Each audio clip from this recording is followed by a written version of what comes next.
as we learning the features of equity shares. First is permanent capital, second is a fluctuating rate of dividend, third is a voting right or rights, simple is rights, and we continue with that. Fifth one is no preferential right. It means what? As the meaning itself indicates that the equity shares are those shares which do not have the preference shares. It means this equity shares will not get a preference in the payment of a dividend and the repayment of a capital at the time of the winding up of the company. याचाच अर्थ equity share होल्डर्सना ज्या वेळेस dividend दिलं जातं त्यावेळेस पहिला preference दिला जात नाही. They are getting the preference at the last and again ज्यावेळेस कंपनी बंद करण्याची वेळ येतो तेव्हा त्यांना त्यांचं गुंतवलेलं कॅपिटल सगळ्यात शेवटी मिळतं, ते पण कंपनीकडे सरप्लस अवेलेबल असेल तर. So the features of the equity share is the no preferential right. And next it is, we can learn through meaning itself only. It is a controlling power. How it is a controlling power? आपल्याला एका अर्थाने माहिती आहे equity shares holder कंपनीचे owner असल्या कारणामुळे. ते owner का आहे तर ते कंपनीचे अल्टिमेट रिस्क बेअरर आहे. कंपनीची सगळी रिस्क कोण जास्त बेअर करतात? इक्विटी शेअर होल्डर्सच बेअर करतात, बरोबर. इक्विटी शेअर होल्डर्सना वोटिंग राईट दिलेले आहे. कंपनीच्या जनरल मिटिंगमध्ये कंपनीच्या मिटिंगमध्ये भाग घेऊन कंपनीच्या गोष्टींवरती वोटिंग करण्याचा राईट कोणाला आहे? इक्विटी शेअर होल्डर्सना आहे. कोणत्या प्रमाणात ते वोटिंग करू शकतात तर ज्या प्रपोर्शनमध्ये त्यांचे शेअर्स घेतलेले आहेत, ज्या प्रपोर्शनमध्ये त्यांचे शेअर्स आहेत त्या प्रपोर्शनमध्ये equity share holders voting right enjoy करू शकतात. इवन ते जर का मीटिंग अटेंड करू शकत नसतील तर ते आपल्या वतीने दुसऱ्या व्यक्तीला तिथे ॲज अ प्रॉक्सी म्हणून सुद्धा मीटिंगमध्ये वोटिंग करू शकतात. वोटिंगचा अधिकार घेऊन कंपनीच्या सगळ्याच गोष्टींमध्ये कंपनीच्या मॅनेजमेंटमध्ये इक्विटी शेअर होल्डर्स भाग घेऊ शकतात. आपल्या वतीने कंपनीचा कारभार पाहण्यासाठी ते रिप्रेझेंटेटिव्ह इलेक्ट करतात, ज्यांना डायरेक्टर्स म्हटलं जातं.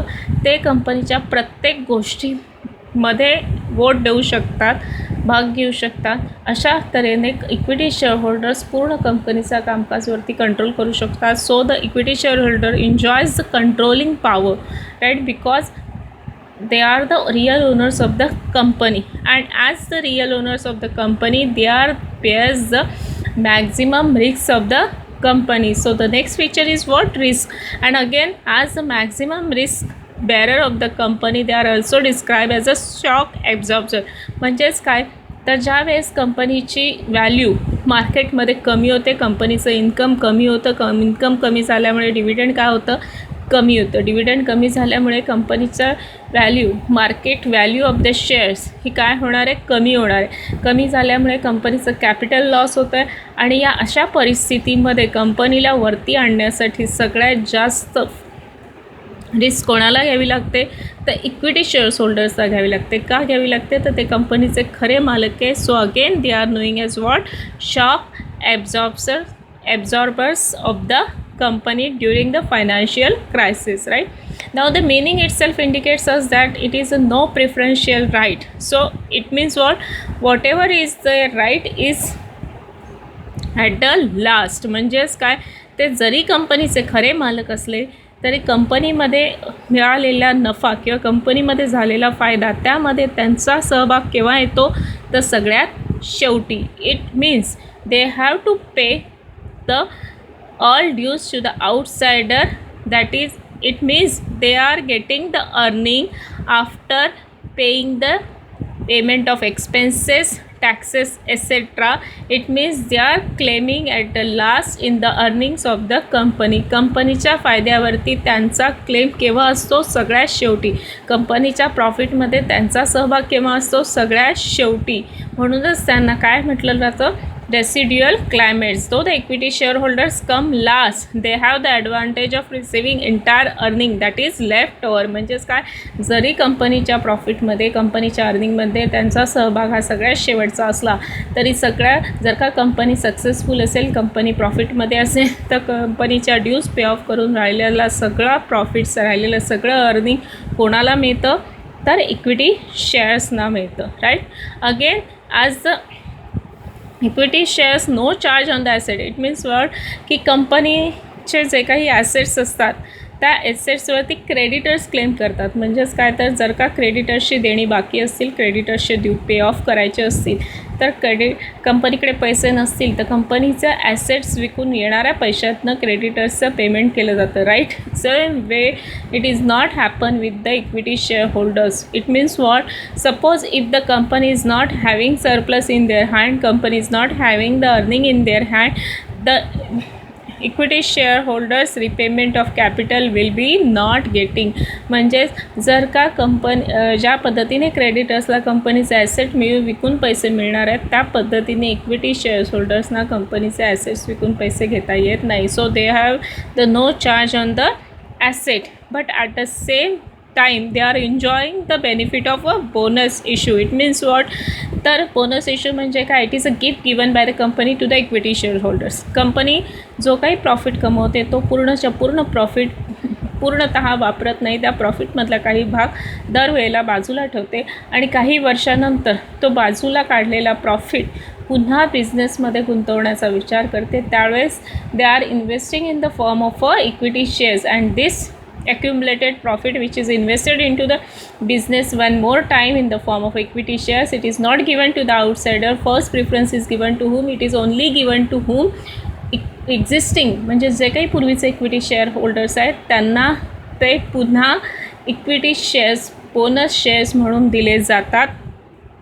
कोणत्या फॉर्ममध्ये, तर एखाद्याकडे 10 इक्विटी शेअर्स होल्डर असतील तर 10:1 म्हणजे ज्याच्याकडे 10 इक्विटी शेअर्स असतील त्यांना एक शेअर बोनस शेअर म्हणून दिला जातो. आणि बोनस शेअर म्हणजेच काय, तर कंपनीने वर्षानुवर्ष कमवलेला जो काही नफा असतो तो नफा थोड्या स्वरूपात दरवर्षी बाजूला काढला जातो आणि तो नफा पुन्हा बिझनेसमध्ये गुंतवलेला जातो, पण कोणत्या स्वरूपात, शेअर्सच्या स्वरूपात. आणि ज्याचं नाव कोणतं आहे, बोनस शेअर. आणि हे बोनस शेअर्स आउटसायडरला मिळतात का, नाही, ते कोणाला मिळतात, फक्त आधीच्या इक्विटी शेअर होल्डर्सला. याचाच अर्थ they are enjoying the gift as a bonus shares, right.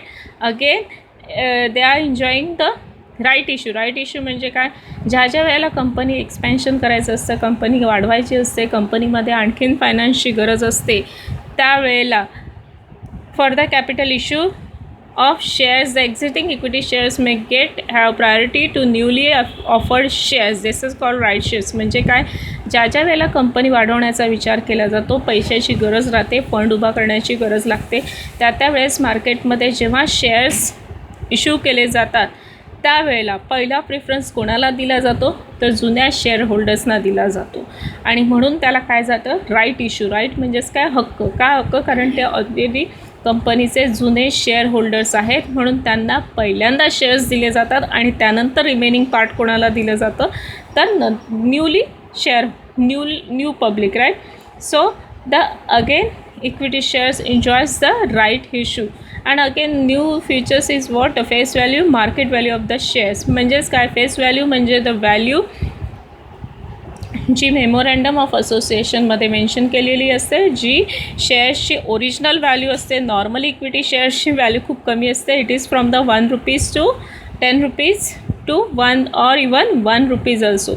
And what is the market value of a shares? Market value म्हणजे काय, तर मार्केटच्या सप्लाय आणि डिमांडवरती, इक्विटी शेअर्सच्या सप्लाय आणि डिमांडवरती जे काही व्हॅल्यू अवलंबून असते, म्हणजेच मार्केटच्या कंडिशनवरती, मार्केटमध्ये असणाऱ्या शेअर्सची डिमांड आणि मार्केटमध्ये असणाऱ्या शेअर्सची सप्लाय या कंडिशनवरती जी काही व्हॅल्यू डिपेंड असते त्या व्हॅल्यूला म्हटलं जातं मार्केट व्हॅल्यू. जर का कंपनीची पोझिशन चांगली असेल, कंपनी प्रॉफिट मेकिंग कंपनी असेल, कंपनीचं रेप्युटेशन चांगलं असेल, तर कंपनीच्या शेअर्सची मार्केट व्हॅल्यू कशी होणार आहे, वाढणार आहे. का, कारण कंपनीला जास्तीत जास्त फायदा होतो. जास्तीत जास्त फायदा म्हणजे जास्तीत जास्त डिव्हिडंड, म्हणजेच जास्तीत जास्त benefits. So the value of the market, so the value of the shares or the market value of the shares will be increasing. But suppose if the company is having loss, then the market value of the shares is decreasing. So the market value of the shares is a fluctuating value because it is not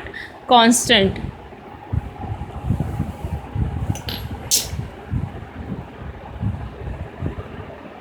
And the last question,